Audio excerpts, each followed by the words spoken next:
আবুধাবিতে সড়ক দুর্ঘটনায় নিহত ৩ প্রবাসীর মধ্যে ২ জনের লাশ চট্টগ্রামে এসে পৌঁছেছে, স্বজনদের কাছে হস্তান্তর। গাইবান্ধায় বাঁধ ভেঙে খোলাহাটি ইউনিয়নের ২০টি গ্রাম প্লাবিত, তলিয়ে গেছে কয়েকশো হেক্টর ফসলি জমি, চরম দুর্ভোগে এলাকাবাসী। বর্ষায় খানাখন্দ বেড়েছে রাজধানী থেকে বেরুবার বেশ কটি মহাসড়কে। কোরবানির ঈদে ঘরমুখো মানুষের নির্ঝঞ্ঝাট যাত্রা নিয়ে প্রশ্ন, সরকারের সংস্কারের আশ্বাস কর্তৃপক্ষের। ব্যয়বহুল হওয়ায় ক্যান্সারের চিকিৎসা চালাতে পারছে না অনেক পরিবারই, শিশুদের পাশে দাঁড়াতে বিত্তবানদের প্রতি চিকিৎসকদের আহ্বান। এবং প্রিয় ক্যাম্পাস শাহজালাল বিশ্ববিদ্যালয়ে ছেড়ে যাওয়ার ঘোষণা ডক্টর মোহাম্মদ জাফর ইকবালের। এ খবরে উপাচার্যের প্রতি ক্ষোভ বাড়ছে শিক্ষক শিক্ষার্থীদের।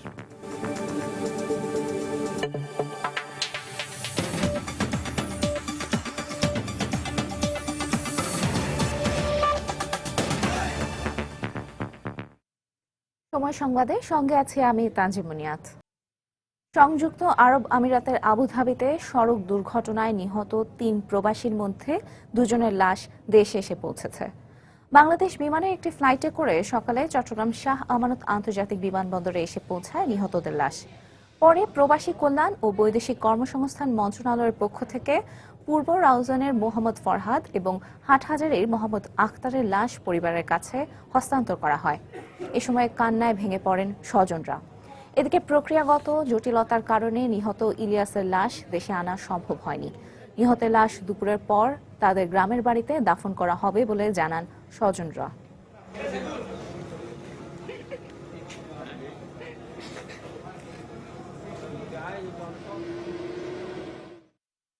ছেলে আসবে, আমার বিদেশ থেকে আসবে, ও বিয়ে করার প্রোগ্রাম নিয়েছিলাম, কিন্তু সেটা তো হয় নাই, ছেলে তো মারা গেছে।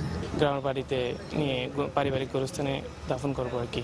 আর ডেড বডি আমরা হস্তান্তর করেছি। হস্তান্তরকালীন সময় আমরা আমাদের সরকারের পক্ষ থেকে একটা শোক বার্তা জানিয়েছি। পাশাপাশি আমরা তাদের লাশ পরিবহন দাফনের জন্য ৩৫,০০০ টাকার চেক বিতরণ করেছি।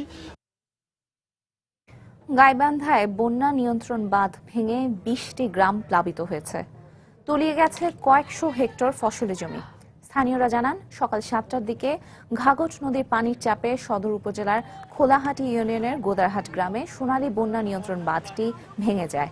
এতে প্রচণ্ড পানির তোড়ে ভেসে যায় আশপাশের ২০টি গ্রাম, তলিয়ে যায় কয়েকশো হেক্টর ফসলি জমি ও অসংখ্য মাছের ঘের। ফলে চরম বিপাকে পড়েছেন এসব গ্রামের হাজারো মানুষ। বসতবাড়ি ছেড়ে উঁচু সড়ক ও বাঁধে আশ্রয় নিয়েছেন অনেকে।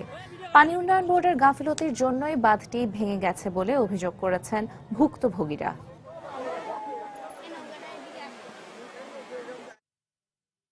এদিকে চাঁদপুরে মেঘনার ভাঙনে শহর রক্ষা বাঁধের ৫০ কিলোমিটার এলাকা নদীগর্ভে বিলীন হয়ে গেছে। শহরের পুরান বাজার হরিসভা এলাকায় গত রাতে এ ভাঙন শুরু হয়। স্থানীয়রা জানান, গত রাত ২টায় শুরু হওয়া ভাঙনে শহর রক্ষা বাঁধের কয়েকশো সিসি ব্লক পানির চাপে নদীতে ভেসে গেছে। এতে বেশ কিছু বসতবাড়ি পানিতে তলিয়ে গেছে। ভাঙনের খবর পেয়ে জেলা প্রশাসক, পৌর মেয়র সহ পানি উন্নয়ন বোর্ডের কর্মকর্তারা ঘটনাস্থল পরিদর্শন করেছেন। উজানের পানির চাপে ভাঙনের তীব্রতা আরও ব্যাপক হতে পারে বলে আশঙ্কা প্রকাশ করেছেন পাইবোর পানি নির্বাহী প্রকৌশলী। এদিকে হরিসভা এলাকায় ভাঙন শুরু হওয়ায় আশেপাশের এলাকার মানুষের মাঝেও আতঙ্ক ছড়িয়ে পড়েছে। বাড়ির একটা ছেলে আমাকে পার্শ্ববর্তী, ও সবাই জায়গায় তুলছে, যেন সবাই বাড়ির সবাই জায়গায় যে নদীতে বাড়ি ঘর দুয়ার সব ভেঙে যাইতেছে। হঠাৎ করে আপনার জলের পাক দিছে, পাকের লগে আপনার আস্তে আস্তে মাটি নিচের দিকে চলে গেছে, ব্লক সরে গেছে, ঘর বাড়ি ভেঙে নিয়ে গেছে, মালামাল সরাইতে সময় পাইনি। উজানে প্রচন্ড স্রোতে এই ভাঙন দেখা দিয়েছে। আমরা এই ভাঙনে যেন আরো পরিধি বৃদ্ধি না পায়, সেজন্য আমরা ব্লক ক্লিয়ার ব্যবস্থা নিচ্ছি। বর্ষা মৌসুমে খানাখন্দ বেড়েছে রাজধানী থেকে বেরুবার বেশ কটি মহাসড়কে। এ অবস্থায় কোরবানির ঈদে ঘরমুখো মানুষের যাত্রা কতটা নির্ঝঞ্ঝাট হবে তা নিয়ে প্রশ্ন আছে। তবে কর্তৃপক্ষের আশ্বাস, ঈদের আগেই সংস্কার হবে ঢাকা থেকে বেরুবার সব পথ। যদিও বিশেষজ্ঞরা বলছেন, মহাসড়কের মোড় বা সংযোগ স্থানগুলোতে যতদিন ওভারপাস নির্মাণ না হচ্ছে ততদিন এসব মোড়ে দীর্ঘ যানজটের আশঙ্কা থেকেই যায়। আশরাফুল ইসলামের ছবিতে বিস্তারিত আতিকুর রহমান তমালের রিপোর্টে। গাজীপুর চৌরাস্তা। গেল বর্ষায় এ পথে তেমনভাবে খানাখন্দকের সৃষ্টি হয়নি, কিন্তু যানজটের এ ছবি এ মোড়ের নিত্যসঙ্গী। আর তাই জনদুর্ভোগ কমাতে গত 1 বছর ধরেই প্রতিদিন মাইকিং করে কিংবা লাঠি হাতে যানজট কমানোর চেষ্টা করছে গাজীপুরের কমিউনিটি পুলিশ। স্বাভাবিক সময়ে যদি এই অবস্থা হয়, তাহলে উৎসবের সময় এই রাস্তায় কি দুর্ভোগ নামে তা সহজেই অনুমেয়। ঢাকা মাওয়া রুটের পোস্তগোলা ব্রিজে ওঠার মুখেই পড়তে হচ্ছে খানাখন্দকের কবলে। কিছু জায়গায় মেরামতের চেষ্টা চললেও তা অনেকটাই চলছে জোড়াতালির মধ্য দিয়ে। অন্যদিকে 4 লেন প্রকল্পের কাজ পুরোপুরি শেষ না হওয়ায় হানিফ ফ্লাইওভারের সুখ অনেকটাই কেড়ে নিতে পারে ঢাকা চট্টগ্রাম রুট। কর্তৃপক্ষের আশ্বাস, ঈদের আগেই সংস্কার কাজ শেষ হবে বেশ কটি পথে। ঈদের আগে আমাদের বিশেষ করে ঢাকা থেকে বেরিয়ে যাওয়া বা ঢাকায় প্রবেশ করার সব রাস্তায় আমরা চেষ্টা করতেছি সংস্কার করার জন্য। যদিও এই পরিবহন বিশেষজ্ঞ বলছেন ভিন্ন কথা। তার মতে ফি বছর সড়কগুলোর মেরামতের কাজে যেন হাত দিতে না হয়, সেজন্য এগুলো করতে হবে টেকসই মানের এবং অবকাঠামো হতে হবে বিজ্ঞানসম্মত উপায়ে। আসলে কিন্তু রাস্তার ক্যাপাসিটি অনেক, কিন্তু এই রাস্তার ক্যাপাসিটিটা খেয়ে ফেলে জাংশন। এই জাংশনগুলি হাইওয়েতে কখনো একতলে থাকার কথা না, সুতরাং সেখানে দিতে হবে গ্রেড সেপারেশন, একটা নিচে থাকবে একটা উপরে থাকবে। আমরা 2 লেনের রাস্তাকে 4 লেন করি, 4 লেনেরটাকে 6 লেন করি, 6 লেনেরটাকে 8 লেন করছি কাঁচপুর থেকে যাত্রাবাড়ি পর্যন্ত।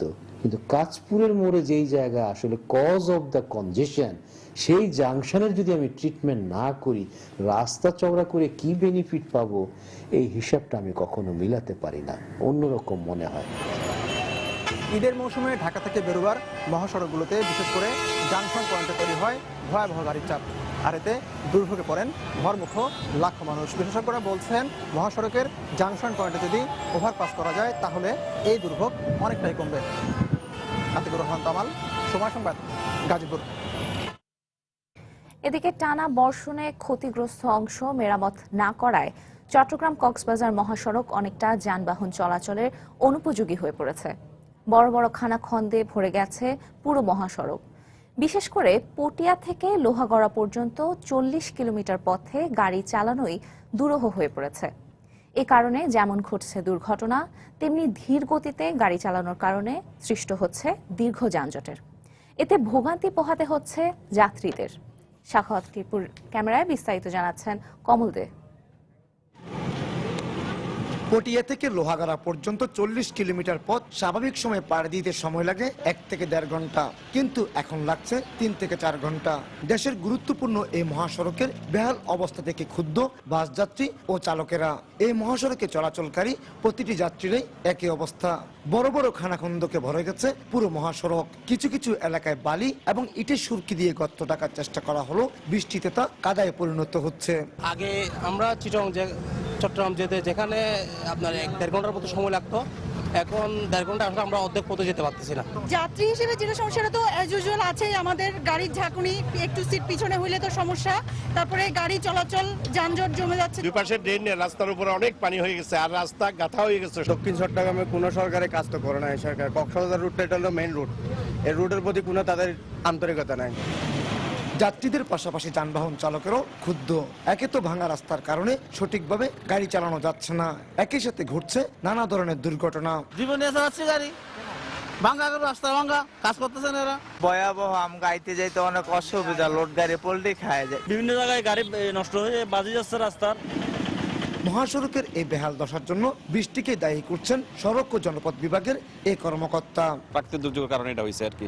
তারপরও আমরা প্রতিনিয়ত প্রায় 2.5 মাস আমরা রোদ বৃষ্টি কোনো কিছু আমরা করি নাই। আমরা গর্ত হওয়ার সাথে সাথেই প্রত্যেকটা গর্ত আমরা মানে যথাসময়, রাত বলেন দিন বলেন যখনই বলেন, আমরা করে যাচ্ছি। এদিকে পরিবহন কর্তৃপক্ষের দাবি, ভাঙা মহাসড়কের কারণে গাড়ি নষ্ট হচ্ছে, অন্যদিকে যাত্রীও কমেছে, তাতে ব্যাপক ক্ষতির মুখে পড়তে হচ্ছে পরিবহন খাতকে। টায়ারটা নষ্ট হয় আর গাড়ি পুরোটা লুজ হয়ে যায়। টানা রোড, পুশ রোড থেকে আরম্ভ করে যে নিচে যন্ত্রাংশ আছে, সেগুলো আয়ের চেয়ে ব্যয় বেশি, এক কথায় বলা যাচ্ছে। চট্টগ্রাম কক্সবাজার মহাসড়ক দিয়ে স্বাভাবিক সময়ে 8 থেকে 10,000 গাড়ি চলাচল করে, এখন তা 3 থেকে 4,000-এ নেমে এসেছে। আর যেতে সময় লাগছে 7 থেকে 8 ঘন্টা। এই বর্ষা মৌসুমে যানবাহন চালকদের কাছে এক মূর্তিমান আতঙ্কের নাম চট্টগ্রাম কক্সবাজার মহাসড়ক।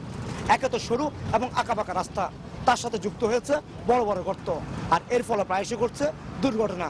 কিন্তু এর থেকে কোনো উত্তরণের পথ পাচ্ছে না এসব চালকেরা। চট্টগ্রাম কক্সবাজার মহাসড়ক থেকে কমল দে, সময় সংবাদ। দেখছেন সময় সংবাদ।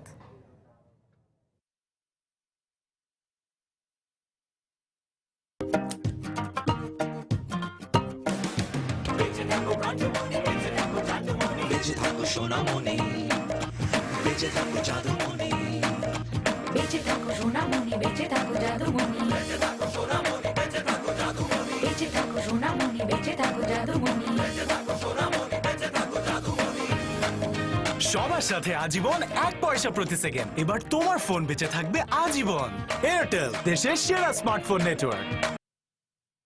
প্রতি বছর বাংলাদেশে শিশুদের মধ্যে বাড়ছে ক্যান্সারে আক্রান্তের ঝুঁকি। ক্যান্সারে আক্রান্ত এসব শিশুকে সুস্থ করে তোলা সম্ভব হলেও দীর্ঘমেয়াদী এবং ব্যয়বহুল চিকিৎসার কারণে অনেক পরিবারের পক্ষেই চিকিৎসা চালিয়ে যাওয়া সম্ভব হচ্ছে না। চিকিৎসকরা বলছেন, সমাজের বিত্তবানরা যদি এসব শিশুর পাশে দাঁড়ান তাহলে অনেক শিশুই ফিরে পেতে পারে সুন্দর জীবন। সেলিয়া সুলতানার রিপোর্ট। ছোট্ট শরীরে সুই ফোটাবো কোথায়, তারপরও প্রতি 3 দিনে পরিবর্তন করা হয় ক্যানোলা, এই শরীরেই নিতে হয় কেমোথেরাপি। এ সময় হেসে খেলে আনন্দে মেতে থাকার কথা, কিন্তু 4 বছরের ছোট্ট রিম গত 1 বছর ধরে আছে শিশু হাসপাতালের ক্যান্সারের এই কেবিনের মাত্র 3 ফিটের একটি বেডে। এখানেই তার পুরো পৃথিবী। কয়েকবার জ্বর আসলো, তারপর গায়ে একটু কালো স্পট পড়ছিল, ডাক্তার দেখাইছিলাম, বলছে যে সেরে যাবে। 8 বছরের রাকিবুলকে বাঁচাতে 2 বছর আগে বাড়ির জমি জমা বিক্রি করে আজ নিঃস্ব জরিনা খাতুনের পরিবার। কিন্তু সুস্থ হয়ে বাড়ি ফিরলেও আর্থিক অভাব অনটনের কারণে যথাযথ পর্যবেক্ষণে না রাখতে পারায় আবারও ফিরতে হয়েছে 10 বছরের রাকিবুলকে। ভাঙা গেছে, জমি বেচছে, তার গরু বেচছে ছেলের নিকে। ঢাকা শিশু হাসপাতালের তথ্য মতে এখানে আসা শিশু রোগীদের 10 ভাগই ক্যান্সারে আক্রান্ত। এদের মধ্যে 5 থেকে 10% বংশগত, 60% ব্লাড ক্যান্সারে আক্রান্ত। এছাড়া 90 থেকে 95% জন্মের পর পারিপার্শ্বিক বিভিন্ন কারণে ক্যান্সারে আক্রান্ত হচ্ছে। খাদ্যে বিভিন্ন রকম ভেজাল পরিলক্ষিত দেখা হয়, বিভিন্ন রকম প্রিজারভেটিভ, খাদ্যগুলিকে ভালো রাখার জন্য, ফ্রেশ রাখার জন্য আর্টিফিশিয়াল মিল্ক বা টিনজাত দুধ, অনেক সময় রেডিয়েশন দিয়ে সেই টিনজাত দুধগুলিকে জীবাণুমুক্ত করা হয়। সেই রেডিয়েশনের মাত্রাটা যদি অতিরিক্ত হয়ে যায় তাহলে কিন্তু এটা হতে পারে। হাসপাতালের বিভাগীয় প্রধান জানান, ব্যয়বহুল চিকিৎসা হওয়ার কারণে অনেকেই চিকিৎসার মাঝামাঝি ফিরে যান, ফলে বাড়ছে মৃত্যুর ঝুঁকি। বাচ্চাটাকে আইসোলেশন করে রাখার দরকার, আলাদাভাবে তাকে অ্যান্টিবায়োটিক দিতে হবে, খাওয়া দাওয়া, ভিটামিন দিতে হবে এবং রক্তে যেটা কম থাকবে সেটাকে দিতে হবে। 2 বছর, 2.5 বছর, অনেক সময় 3 বছর ট্রিটমেন্ট করতে হয়। এই ব্যয়বহুল চিকিৎসা চালিয়ে যেতে পারলে অনেক শিশুই ফিরে পেতে পারে সুন্দর জীবন। তাই এসব শিশুদের চিকিৎসা সহায়তায় সমাজের বিত্তবানদের সহযোগিতা প্রয়োজন বলে জানান সংশ্লিষ্টরা। সেলিয়া সুলতানা, সময় সংবাদ, ঢাকা। সময় সংবাদে আরো থাকছে। ঢাকা বরিশাল নৌপথে ঈদে ঘরমুখ যাত্রীদের লঞ্চের কেবিনের অগ্রিম টিকিট বিক্রি শুরু 10 সেপ্টেম্বর, চলবে 15 সেপ্টেম্বর পর্যন্ত। বুকিং দেয়া যাবে অনলাইনেও। এবং সারা দেশের মাধ্যমিক বিদ্যালয়ে একযোগে বার্ষিক পরীক্ষা শুরু 29 নভেম্বর। কক্সবাজারের টেকনাফে 3টি শিক্ষা প্রতিষ্ঠানে এখনো পৌঁছেনি 9টি বিষয়ের বই।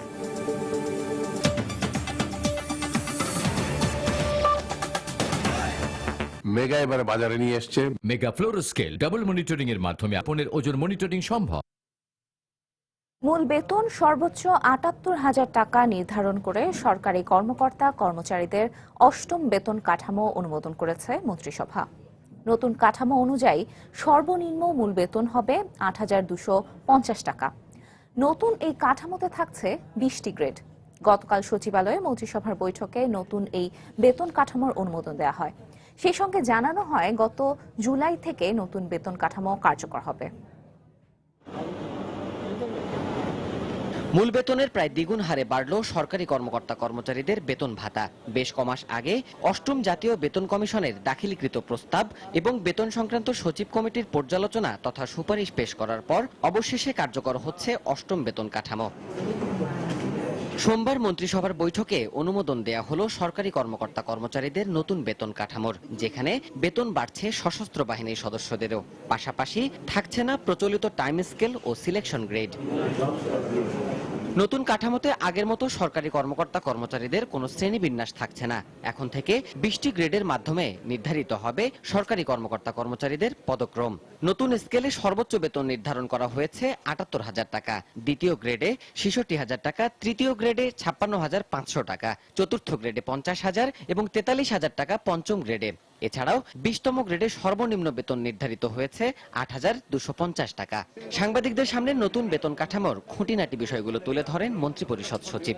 বলেন, নতুন কাঠামোতে টাকার অঙ্কে নয় বরং বাৎসরিক বেতন বৃদ্ধি হবে শতাংশের হারে। গ্রেড ২০টাই থাকবে। সর্বোচ্চ গ্রেডের বেতন হবে ৭৮,০০০ টাকা ফিক্সড, তাই থাকে। গ্রেড 1 ৭৮,০০০ টাকা ফিক্সড, এটা আগেও তাই থাকে। সর্বোচ্চ যে গ্রেডের বেতনটি, এটা কোনো ইনক্রিমেন্ট থাকে না।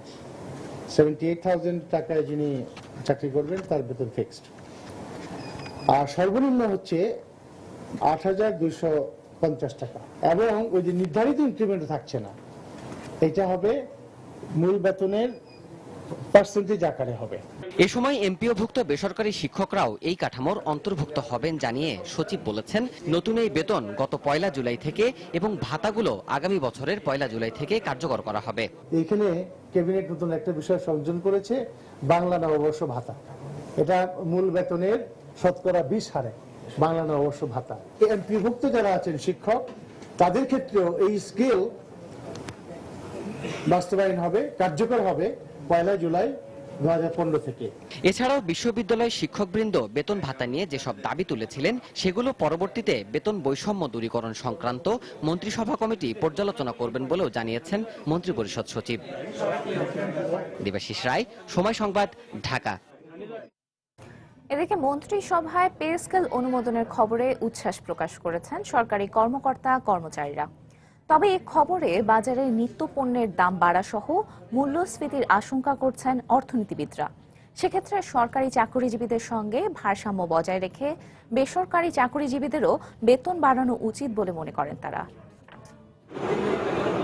২০০৯ সালের পর গত ৬ বছরের মধ্যে প্রথমবারের মতো বেতন বাড়ছে সরকারি কর্মকর্তা কর্মচারীদের। প্রথম গ্রেড ছাড়া অন্য সবগুলোতেই বছর বছর চক্রবৃদ্ধি হারে বাড়বে বেতন। সুখবরের তালিকাটা এখানেই শেষ নয়, সঙ্গে যোগ হচ্ছে বাংলা নববর্ষ ভাতা। শ্রেণী বিভাজনের পরিবর্তে সরকারি কর্মকর্তা কর্মচারীরা এখন থেকে পরিচিত হবেন গ্রেড অনুযায়ী। মন্ত্রিসভায় ৮ম পে স্কেল অনুমোদনের খবরে স্বাভাবিকভাবেই তাই সরকারি চাকরিজীবীদের খুশিটা যেন একটু বেশি।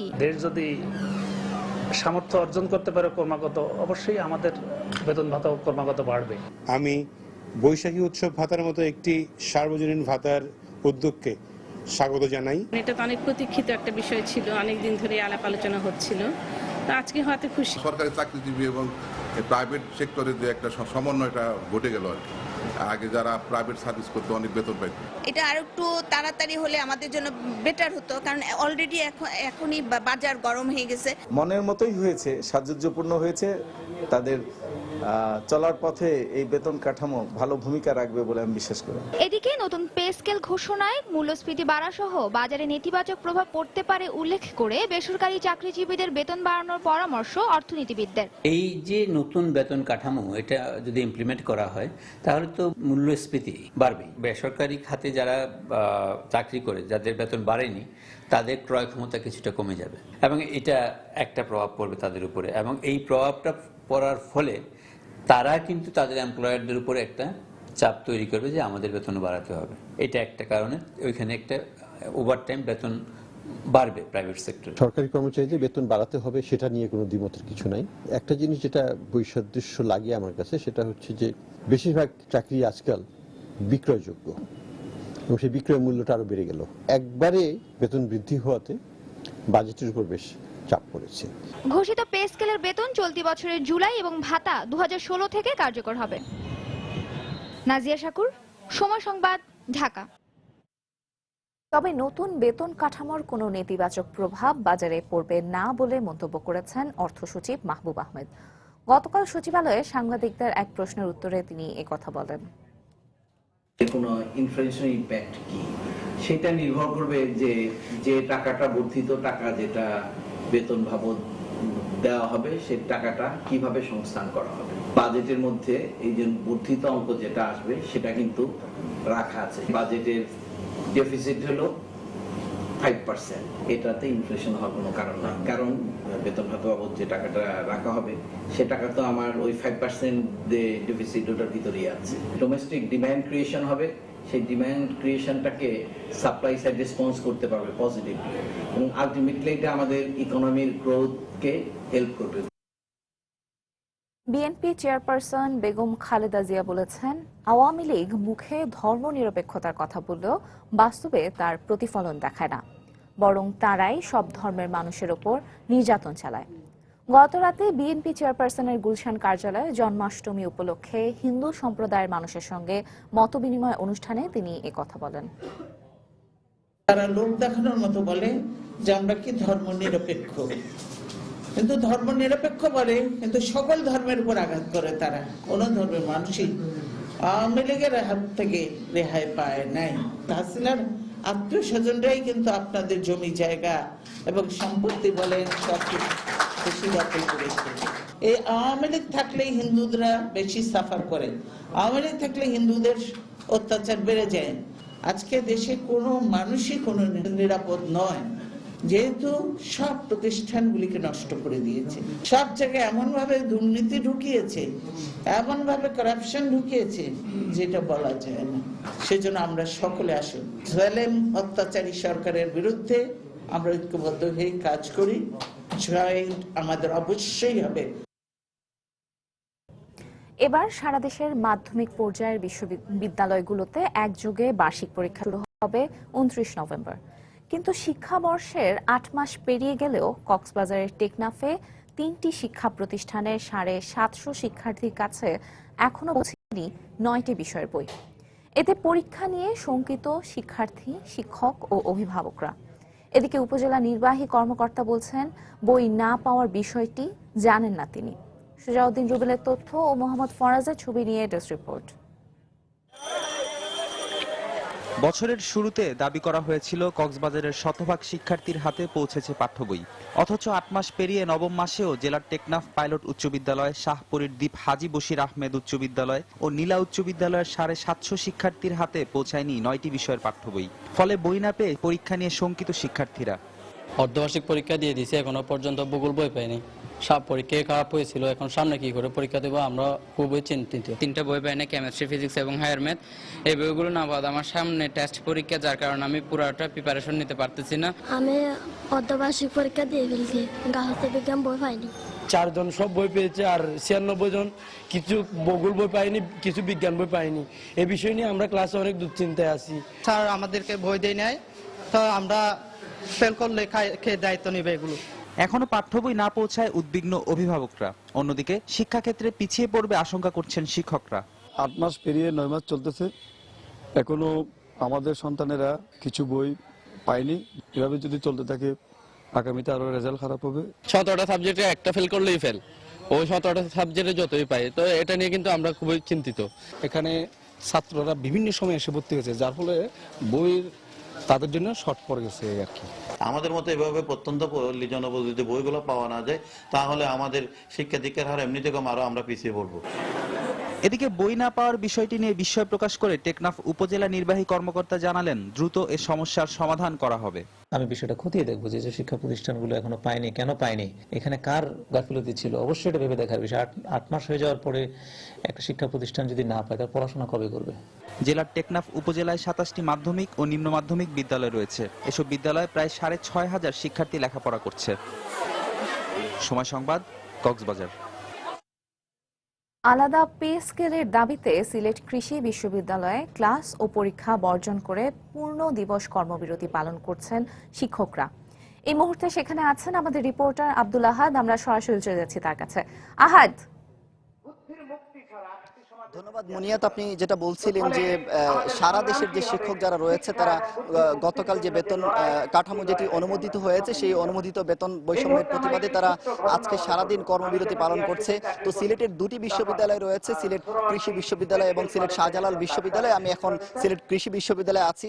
সিলেট এই কৃষি বিশ্ববিদ্যালয়ের সর্বস্তরের শিক্ষক যারা রয়েছেন তারা ক্লাস পরীক্ষা বর্জন করে আজকে কর্মবিরতি পালন করছেন। আপনারা যেটা দেখতে পাচ্ছেন যে শিক্ষকরা আজকে কর্মবিরতি পালন করছেন এবং তাদের কর্মবিরতির কারণে এই ভার্সিটিতে যে শিডিউল অনুযায়ী যেগুলো পরীক্ষা ছিল সেই পরীক্ষা আজকে বর্জন করা হয়েছে। তারা বলছে যে শুধু আজকে নয়, যদি তাদের দাবি না মানা হয় এবং তাদের জন্য যদি আলাদা বেতন কাঠামো করা না হয় তবে তারা আরো কঠোর আন্দোলনে যাবেন এবং তারা লাগাতার এই কর্মসূচি দিতে পারেন, এমনটি বলেছেন এই বিশ্ববিদ্যালয়ের শিক্ষকরা।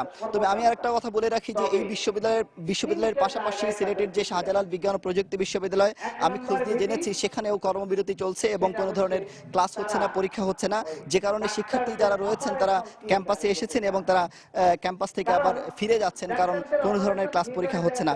এবং শিক্ষকরা বলছেন যে তাদের এই দাবিটি ন্যায্য দাবি এবং শুধু আমাদের দেশ নয়, আমাদের পার্শ্ববর্তী যে দেশগুলো রয়েছে যেমন ভারত, পাকিস্তান, এমনকি নেপালেও শিক্ষকদের বেতন অন্যান্য যে চাকরিজীবী যারা রয়েছেন তাদের বেতনের চেয়ে আলাদা এবং সবার চেয়ে উপরে তাদের স্থান। কিন্তু আমাদের দেশে শিক্ষকদের বৈষম্য করা হয়েছে এবং সর্বশেষ যে বেতন কাঠামো যেটি রয়েছে এর আগে তাদের মূল্যায়ন ছিল এবং তাদের বিশেষ একটি গ্রেড ছিল, যে গ্রেডে তাদের সমমান ছিল সিনিয়র সচিবের মান। কিন্তু বর্তমানে যে বেতন কাঠামো করা হয়েছে সেখানে তাদের অবমূল্যায়ন করা হয়েছে এবং এখানে শিক্ষকদের মান করা হয়েছে শুধুমাত্র সচিবের মান এবং আরো অনেক ক্ষেত্রে অনেক শিক্ষকের মান সচিবের চেয়েও নিচের মান। তো তারা বলছেন যে বিশ্ববিদ্যালয়ের যে উপাচার্য রয়েছে তাকে মন্ত্রী পরিষদের যে সচিব রয়েছেন তার মানে দিতে হবে এবং অধ্যাপক যারা রয়েছেন তাদেরকে সচিবের মান দিতে হবে এবং এই দাবিটি না মানলে তারা আরো কঠোর আন্দোলনে যাবেন, এমনটি বলেছেন শিক্ষকরা। মুনিয়াত। সিলেট কৃষি বিশ্ববিদ্যালয় থেকে শিক্ষকদের কর্মবিরতির বিস্তারিত জানাচ্ছিলেন আমাদের রিপোর্টার আব্দুল আহাদ। চলে যাচ্ছি পরের খবরে। ডক্টর মোহাম্মদ জাফর ইকবাল শুধু একটি নামই নয়, যেন একটি প্রতিষ্ঠান, যিনি শুধু স্বপ্ন দেখান না, স্বপ্ন বাস্তবায়নের কারিগরও।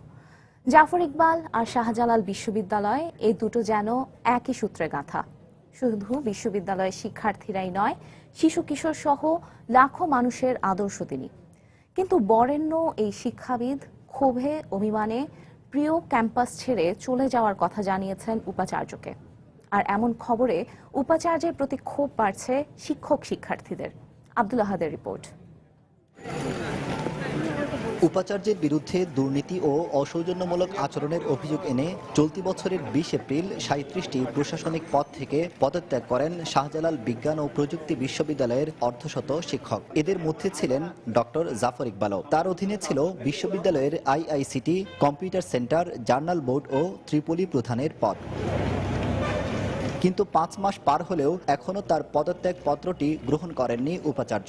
এমন অবস্থায় রোববার বিকেলে উপাচার্যের সঙ্গে দেখা করে তার পদত্যাগ পত্র গ্রহণের অনুরোধ জানিয়েছেন। তবে শেষ পর্যন্ত পদত্যাগ পত্রটি গ্রহণ না হলে বিশ্ববিদ্যালয় ছাড়তে বাধ্য হবেন বলে জানিয়েছেন বরেণ্য এই শিক্ষাবিদ। ক্যাম্পাস ধ্বংস হবে না, একজন মানুষের জন্য একটা বিশ্ববিদ্যালয় থাকে না। আমি এর আগে একবার বলেছিলাম পদত্যাগ করেছি, তখন এখানে যে অবস্থা সিচুয়েশন হয়েছিল, আমি কোনোভাবেই চাই না যে এই ধরনের একটা সিচুয়েশন আমার তৈরি হোক। আমি কি চলে যেতে চাই, কিন্তু আমাকে যদি জোর করে এখান থেকে বিদায় করে দেওয়া হয় তখন আমার কিছু করার থাকে না। অন্য সবার পদত্যাগপত্র গ্রহণ করা হয়েছে, তাদেরকে রিপ্লেস করা হয়েছে, শুধু আমাকে রিপ্লেস করা হচ্ছে না। শিক্ষকরা বলছে যে আমরা সবাই পদত্যাগ করলাম, আপনি এখন কাজ করে যাচ্ছেন, আমাদের এটা অপমানজনক। এদিকে প্রিয় শিক্ষকের ক্যাম্পাস ছেড়ে চলে যাওয়ার খবরে শিক্ষার্থীদের মাঝে দেখা দিয়েছে তীব্র প্রতিক্রিয়া। স্যার যদি না থাকেন ক্যাম্পাসে, ক্যাম্পাস আর ক্যাম্পাসের মতো থাকবে না। আইডল না বলে শুধু শিক্ষক হিসেবে অনেক কোয়ালিফাইড, উনি যদি এভাবে চলে যান তাহলে ক্ষতিটা তো আসলে আমাদেরই হবে। আর শিক্ষকরা বলছেন জাফর ইকবাল চলে গেলে অপূরণীয় ক্ষতি হবে বিশ্ববিদ্যালয়ের। যতটুকু সময় জাফর ইকবাল স্যার এই ক্যাম্পাসকে দিয়েছেন, আমার মনে হয় না উনি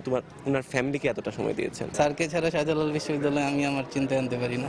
ভিসি স্যারকে এনশিওর করতে হবে স্যার এখানে যাতে সুন্দর পরিবেশে, স্যার যাতে কোনো অসুস্থতা না থাকে। তবে পদত্যাগ পত্র গ্রহণের বিষয়ে কোনো মন্তব্য করতে রাজি হননি উপাচার্য। তবে সিদ্ধান্ত নিতে সময় চেয়েছেন তিনি। প্রফেসর জাফর ইকবালের মতো স্বনামধন্য ব্যক্তি, ওনার ব্যাপারে আমি একেবারেই কোনো সিদ্ধান্ত নাই। কতগুলো দায়িত্ব আছে যেগুলো উনি পালন করছেন, সেগুলো থেকে উনি বলেছেন যে আমাকে অব্যাহতি দেন। আমি বলছি আমাকে কাইন্ড সময় দেন, এটুকুই। দেশের সবগুলো বিশ্ববিদ্যালয়ে ভর্তি কার্যক্রম মোবাইল ফোনের মাধ্যমে সম্পন্ন করার পদ্ধতিটি চালুর কৃতিত্ব ডক্টর জাফর ইকবালেরই। আব্দুল আহাদ, সময় সংবাদ, সিলেট। ঢাকা বরিশাল নৌপথে ঈদে ঘরমুখ যাত্রীদের লঞ্চের কেবিনের অগ্রিম টিকিট বিক্রি শুরু হবে 10 সেপ্টেম্বর, চলবে 15 সেপ্টেম্বর পর্যন্ত। স্টিমারের টিকিট অনলাইনেও বুকিং দেওয়া যাবে। ঈদের 3-4 দিন আগে থেকে শুরু হবে লঞ্চ ও স্টিমারের বিশেষ সার্ভিস। আরও জানাচ্ছেন ফিরদাউস সোহাগ। ঢাকা বরিশাল নৌপথে লঞ্চে কেবিনের টিকিট এমনিতেই সোনার হরিণ, আর ঈদের সময় কেবিনের একটা টিকিট পাওয়া অনেকটা ভাগ্যের ব্যাপার। ঈদে বাড়তি চাপ থাকায় লঞ্চের কেবিনের অগ্রিম বুকিং এ আগ্রহী হন যাত্রীরা। তাদের কথা মাথায় রেখে আগাম টিকিট বিক্রি শুরু হবে 10 সেপ্টেম্বর থেকে। ঢাকা বরিশাল নৌরুটে ঈদের ঘরমুখী যাত্রীর সুবিধার জন্য আমরা 10 সেপ্টেম্বর থেকে সরাসরি টিকিট বিক্রি ও বিতরণ শুরু করব। এবার কেবিনের টিকিট যাতে কালোবাজারে না যায় সে ব্যাপারে ব্যবস্থা নেওয়ার কথা জানালেন এই লঞ্চ কর্মকর্তা। আমরা চেষ্টা চালিয়ে যাচ্ছি, এবার লঞ্চের কেবিন টিকিট কোনোভাবে যাতে কালোবাজারের হাতে না যেতে পারে সেভাবে আমরা সজাগ আছি। এ ব্যাপারে বিশেষভাবে নজর রাখা হচ্ছে। অনলাইনেও অগ্রিম বুকিং দেওয়া যাবে স্টিমার সার্ভিসের কেবিনের টিকিট। পবিত্র ঈদ উল আজহা উপলক্ষে বরাবরের মতো এবারও নিয়মিত সার্ভিসের পাশাপাশি বিশেষ স্টিমার সার্ভিস চালাবে বিআইডব্লিউটিসি। অগ্রিম কেবিনের টিকিটের জন্য যাত্রীদের বিআইডব্লিউটিসি ঢাকাস্থ প্রধান কার্যালয় ও শহর.com-এ যোগাযোগ করতে হবে। লঞ্চগুলোতে শুধু কেবিনের টিকিট অগ্রিম বুকিং করা যায়। তৃতীয় শ্রেণীর টিকিট ভ্রমণের দিন লঞ্চে দেওয়া হয়। এবার ঈদে ঢাকা বরিশাল রুটে 16টি লঞ্চ ও 6টি স্টিমার চলার কথা রয়েছে। তুলনামূলক কম ভাড়া এবং আরামদায়ক হওয়ায় ঢাকা বরিশাল রুটে নৌপথে যাত্রীদের প্রথম পছন্দ। ঈদের সময় চাহিদা থাকে ব্যাপক। এ সময়টাতে এই কেবিন থেকে শুরু করে সকল শ্রেণীতে ভাড়া বাড়িয়ে দেওয়ার অভিযোগ করেন যাত্রীরা লঞ্চ মালিকদের বিরুদ্ধে। এবার যেন এর ব্যতিক্রম ঘটে এমনটাই প্রত্যাশা সাধারণ যাত্রীদের। ফিরদাউস সোহাগ, সময় সংবাদ, বরিশাল। রফতানি আয়ে গুরুত্বপূর্ণ ভূমিকা রাখলেও প্রশিক্ষিত জনবলের অভাব রয়েছে দেশের চামড়া শিল্পে। এমন পরিস্থিতিতে প্রতিযোগিতামূলক বাজার ধরে রাখতে দক্ষ শ্রমিক গড়ে তুলতে দ্রুত উদ্যোগ নেয়ার দাবি বাংলাদেশ ট্যানার্স অ্যাসোসিয়েশন বিটিএর। তবে কারখানা মালিকরা অর্থায়ন করলে দক্ষ শ্রমিক গড়ে তুলতে সহজেই প্রশিক্ষণের ব্যবস্থা করা সম্ভব বলে মনে করছেন চামড়া শিল্প সংশ্লিষ্ট শিক্ষা প্রতিষ্ঠানের কর্মকর্তারা। বিস্তারিত কামরুল হাসান সবুজের রিপোর্টে। বিভিন্ন জায়গায় কাজ করার পরে এই কাজগুলা শিখছি। কেমিস আছে, আমাদেরকে কেমিসও আমাদেরকে বুঝাই দেয় কাজগুলা এভাবে প্রসেসে করো, ওই প্রসেসের কাজগুলো আমরা ওইভাবে করি। সিরাজউদ্দিন চামড়া প্রক্রিয়াজাতকরণের বিভিন্ন পর্যায়ে যার কাজের অভিজ্ঞতা ৩৫ বছরের, আর ১.৫ দশক ধরে কাজ করছেন ট্যানারির ড্রামম্যান হিসেবে। পুঁথিগত কোনো শিক্ষা কিংবা প্রশিক্ষণ না থাকলেও বছরের পর বছর শুধু কাজের অভিজ্ঞতাকে পুঁজি করে চামড়া শিল্পে শ্রম দিচ্ছেন এমন প্রায় ৬৫,০০০ শ্রমিক। এরা মোটামুটি স্কিল, কারণ এরা আস্তে আস্তে দক্ষতা অর্জন করছে, যার কারণে দক্ষতাটা আমাদের খুব একটা সমস্যা হয় না। কোয়ালিটি প্রোডাক্ট মানে লেদার এরা তৈরি করতে পারে। তবে ট্যানারি মালিকদের সংগঠন বিটিএ বলছে এখানে ইতোমধ্যেই দেখা দিয়েছে দক্ষ শ্রমিকদের সংকট। প্রাতিষ্ঠানিক শিক্ষা না থাকায় প্রযুক্তি বান্ধব নয় কর্মরত শ্রমিকরা, তাই সম্ভব হচ্ছে না পণ্যের মান উন্নয়ন সহ নিত্য নতুন পণ্য তৈরি করা। আমাদের শ্রমিক সংকট কিন্তু ইতিমধ্যে সৃষ্টি হয়েছে। বিভিন্ন কোর্স আপনার যদি এখনই সৃষ্টি করা না হয় তাহলে কিন্তু আপনার ভবিষ্যতে দক্ষ শ্রমিকের অভাবে আমাদের শিল্পে কিন্তু একটা চরম ব্যাঘাত ঘটবে। কারখানা কর্তৃপক্ষ ব্যয়ভার বহন করলে তাদের চাহিদা মতো দক্ষ শ্রমিক তৈরিতে সহজেই বিভিন্ন মেয়াদী প্রশিক্ষণ দেওয়া সম্ভব বলে মনে করছে দেশের একমাত্র চামড়া সংশ্লিষ্ট বিশেষায়িত শিক্ষা প্রতিষ্ঠান লেদার টেকনোলজি ইনস্টিটিউট। যদি কোনো ডিমান্ড ইউনিভার্সিটিকে যদি অ্যাসোসিয়েশন থেকে দেয় যে আপনার প্রতিষ্ঠানের machineries everything is there, so এখানে পার্টিকুলার পিরিয়ডের জন্য একটা কোর্স এক্সিকিউট করা, প্রোগ্রাম কিন্তু করা সম্ভব, কিন্তু সেই ডিমান্ডটা সেখান থেকে আসতে হবে। পাশাপাশি এই শিল্পের গুরুত্ব বিবেচনায় পর্যাপ্ত জনবল ও আধুনিক প্রযুক্তির সুবিধা সহ আরও প্রশিক্ষণ কেন্দ্র স্থাপনেরও পরামর্শ সংশ্লিষ্টদের। কামরুল হাসান সবুজ, সময় সংবাদ, ঢাকা। ভাগ্য পরিবর্তনের আশায় জীবনের ঝুঁকি নিয়ে শরণার্থীদের সঙ্গে এখন ইউরোপে পাড়ি জমাচ্ছে লিবিয়া, মধ্যপ্রাচ্যের বিভিন্ন দেশে থাকা বাংলাদেশিরা। দালালদের সহযোগিতায় একের পর এক সীমান্ত পাড়ি দিয়ে অনেকেই এসে পৌঁছেছেন জার্মানির মিউনিখে। অনেকেই আবার বৈধতা পাওয়ার আশায় ইউরোপের বিভিন্ন দেশ থেকে যাচ্ছেন জার্মানিতে। মিউনিখ থেকে আরো জানাচ্ছেন শোয়েব কবির। শরণার্থীদের বিশাল স্রোত নিয়ে এখন হিমশিম খাচ্ছে ইউরোপ। শরণার্থীদের সঙ্গে ইউরোপে পাড়ি জমাচ্ছেন লিবিয়া ও মধ্যপ্রাচ্যে থাকা বহু বাংলাদেশি। মিউনিখে হাজার হাজার সিরীয় শরণার্থীদের ভিড়ে দেখা গেল বেশ কয়েকজন বাংলাদেশিকেও। ম্যাসেডোনিয়া, গ্রিস, বুলগেরিয়া ওইদিকে আসছি। এখানে সেটেল হওয়ার জন্য আসছি। দুবাই থেকে ওই বাইরোডে আসছি তুর্কিতে। তুর্কি থেকে আসার পর গ্রিসে 3 বছর ছিলাম, 4 বছর ছিলাম। কষ্ট তো অবশ্যই কষ্ট হয়েছে, কত কষ্ট স্বীকার করে এসেছে এর জন্যই দেখি সেটেল হওয়া যায় কিনা, এর জন্যই এসেছে। অনেকে আবার জানালেন নাগরিকত্ব লাভের আশায় ইউরোপের অন্যান্য দেশ থেকে এখন জার্মানি আসছেন তারা। মাদারীপুরের মোজাম্মেল জানিয়েছেন ভারত, পাকিস্তান, তুর্কি, গ্রিস ঘুরে বৈধতা না পেয়ে এখন তিনি জার্মানিতে এসেছেন। 300-র মতন হবে বাংলাদেশে, টোটালে 300-র মতন হবে আসতেছে। বাংলাদেশের থেকে আসি ইন্ডিয়া থেকে আসি পাকিস্তান ওখানে আসি তুর্কি থেকে গ্রিসে, তারপরে এভাবে আমি ভাইয়া রাষ্ট্র ভাইয়া এসেছি। ইউরোপে অভিবাসীদের নিয়ে কাজ করা ফ্রন্টেক্স জানিয়েছে 5টি রুট দিয়ে প্রতিদিন 30 জন বাংলাদেশি সীমান্ত পাড়ি দিয়ে ইউরোপে প্রবেশ করছেন, যাদের বেশিরভাগই আসছেন লিবিয়া ও মধ্যপ্রাচ্য থেকে। এই বছরের জানুয়ারি থেকে জুলাই পর্যন্ত সর্বমোট 6085 জন বাংলাদেশি অবৈধভাবে সীমান্ত পাড়ি দিয়ে ইউরোপে প্রবেশ করেছে। আজকে আমরা এখানে বেশ কয়েকজন বাংলাদেশির সাথে কথা বলেছি, তারা শুধুমাত্র জীবিকা অন্বেষণে এবং ভাগ্য পরিবর্তনে ইউরোপে এসেছে। তবে তাদের ভাগ্য কি আদৌ পরিবর্তন হবে? শোয়েব কবির, সময় সংবাদ, জার্মান। এদিকে জার্মানিতে বিপুল সংখ্যক শরণার্থীকে আশ্রয়ের পাশাপাশি তাদের সন্তানের বেড়ে ওঠার জন্য প্রয়োজনীয় সুযোগ সুবিধার ব্যবস্থা করতে সরকারের প্রতি আহ্বান জানিয়েছে জার্মানরা। গত কয়েকদিনে হাজার হাজার অভিবাসী জার্মানি মিউনিখে পৌঁছানোর পর সরকারের প্রতি এ আহ্বান জানায় তারা। যারা সমস্যায় পড়ে আমাদের দেশে আসছেন, আমরা অবশ্যই তাদের স্বাগত জানাই, কিন্তু তাদের থাকার জন্য প্রয়োজনীয় জমি বরাদ্দ করে দিতে হবে। শিক্ষা প্রতিষ্ঠান, হাসপাতাল সহ বিভিন্ন প্রতিষ্ঠান নির্মাণ করে দিতে হবে। আশ্রয় গ্রহণকারীর সংখ্যা যদি অনেক বেশি হয়, তবে পরিস্থিতি নিয়ন্ত্রণ করাটা কঠিন হবে। আমি মনে করি এতে কোনো সমস্যা হবে না। আমরা তাদের যথাযথ যত্ন নেয়ার চেষ্টা করব। এবার খেলার খবর। অস্ট্রেলিয়ার পর এবার ঘরের মাঠে 2018 রাশিয়া বিশ্বকাপ বাছাইয়ের ম্যাচে শক্তিশালী জর্ডানের বিপক্ষে মাঠে নামবে বাংলাদেশ, যেখানে নিজেদের রক্ষণ দুর্গ সামলে কাউন্টার অ্যাটাকে প্রতিপক্ষকে ঘায়েল করার পরিকল্পনা ক্রুইফ শিশুদের। অন্যদিকে স্বাগতিক বাংলাদেশকে কঠিন প্রতিপক্ষ মানলেও এই ম্যাচ থেকে পুরো পয়েন্ট তুলে দ্বিতীয় পর্বের পথ মসৃণ করতে চায় মধ্যপ্রাচ্যের দেশ জর্ডান। বঙ্গবন্ধু স্টেডিয়ামে দুদলের ম্যাচটি শুরু হবে আজ বিকেল 5টায়। সদ্যই অস্ট্রেলিয়ার বিপক্ষে কঠিন এক ম্যাচ খেলে দেশে ফিরেছে বাংলাদেশ। সেই রেশ কাটতে না কাটতে এবার বাংলাদেশের সামনে জর্ডান পরীক্ষা। পরপর দুটো শক্তিশালী দলের বিপক্ষে খেলতে পারাটা মামুনুলদের জন্য অভিজ্ঞতা সঞ্চয়ের হলেও তার চাপটা যে পাহাড় সম তা বলার অপেক্ষা রাখে না। জর্ডানের বিপক্ষে বাংলাদেশের রণকৌশল হবে রক্ষণাত্মক, আভাসটা লুডভিগ ডি ক্রুইফের। কিন্তু কপালে চিন্তার রেখা, যাদের মাধ্যমে মজবুত হবে রক্ষণদুর্গ তাদের অনেকেই যে ইনজুরিতে কাবু। এর সাথে মরার উপর খাড়ার ঘা হয়ে দাঁড়িয়েছে গোলরক্ষক সোহেলের মাঠে না নামার সংশয়। তারপরও হোম কন্ডিশনের সুবিধা আদায় করে ফিফা র্যাঙ্কিংয়ে 91 নম্বর দেশটির বিপক্ষে ভালো খেলতে চায় 173-এ থাকা Bangladesh. Very good team, very solid.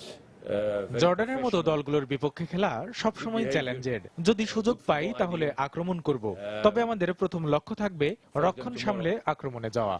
Very tough for us. সাপোর্টাররা সাপোর্ট করলে আমরা প্লেয়াররা অনেক এনকারেজ হব এবং ভালো ফুটবল খেলতে উপহার দিব এবং ভালো ফুটবল খেলতে পারবো, কারণ তারা আমাদের শক্তি। এদিকে 2004 ও 2011 সালে এশিয়া কাপের কোয়ার্টার ফাইনালে খেলা জর্ডানের গেল বিশ্বকাপে অংশ নেওয়ার স্বপ্নভঙ্গ হয়েছে উরুগুয়ের বিপক্ষে প্লে অফ ম্যাচ হেরে। তাই রাশিয়া বিশ্বকাপ খেলতে বেশ তেতে আছে পশ্চিম এশিয়ার এই দেশটি। কিন্তু গ্রুপ পর্বে তাজিকিস্তানের বিপক্ষে জিতলেও জর্ডান ড্র করেছে কিরগিস্তানের সঙ্গে। তাই বি গ্রুপের সমীকরণ অনেকটাই কঠিন করে ফেলেছে পলপুটের শিষ্যরা। তবে বাংলাদেশকে হারিয়ে সব হিসেব নিকেশ সহজ করতে চায় জর্ডান। ঘরের মাঠে বাংলাদেশ বেশ শক্ত প্রতিপক্ষ, তাই ম্যাচটা আমাদের জন্য বেশ কঠিনই হবে। তার উপর ফুটবলারদের ভ্রমণ ক্লান্তি আছে, কিন্তু আমরা প্রস্তুতিটাও সেভাবেই নিয়েছি। আশা করি আমরাই জিতব। টেকটিক্স কিংবা শারীরিক সক্ষমতা সব দিক থেকেই জর্ডানের চেয়ে পিছিয়ে বাংলাদেশ। কেবল একটি জায়গায় এগিয়ে থেকে মামুনুলরা অনুপ্রেরণা খুঁজতে পারে, তা হচ্ছে হোম কন্ডিশন। আর এই সুবিধা ভালোভাবে কাজে লাগাতে পারলে জর্ডানের বিপক্ষে ম্যাচ থেকে হয়তো পয়েন্ট পেলেও পেতে পারে লুডভিগ শিষ্যরা। বঙ্গবন্ধু জাতীয় স্টেডিয়াম থেকে এসএম ইকবাল, সময় সংবাদ, ঢাকা। এ পর্যায়ে শীর্ষ সংবাদ জানিয়ে দিচ্ছি আরেকবার। আবুধাবিতে সড়ক দুর্ঘটনায় নিহত 3 প্রবাসীর মধ্যে 2 জনের লাশ চট্টগ্রামে এসে পৌঁছেছে, স্বজনদের কাছে হস্তান্তর। গাইবান্ধায় বাঁধ ভেঙে খোলাহাটি ইউনিয়নের 20টি গ্রাম প্লাবিত, চরম দুর্ভোগে এলাকাবাসী। চাঁদপুরে মেঘনার ভাঙনে বাঁধের 50 মিটার এলাকা নদীগর্ভে। বর্ষায় খানাখন্দ বেড়েছে রাজধানী থেকে বেরোবার বেশ কটি মহাসড়কে। কোরবানির ঈদে ঘরমুখ মানুষের নির্ঝঞ্ঝাট যাত্রা নিয়ে প্রশ্ন, সংস্কারের আশ্বাস কর্তৃপক্ষের।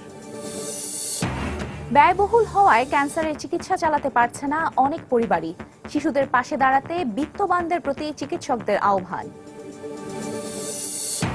এবং প্রিয় ক্যাম্পাস শাহজালাল বিশ্ববিদ্যালয় ছেড়ে চলে যাওয়ার ঘোষণা ডক্টর মোহাম্মদ জাফর ইকবালের। এ খবরে উপাচার্যের প্রতি ক্ষোভ বাড়ছে শিক্ষক শিক্ষার্থীদের।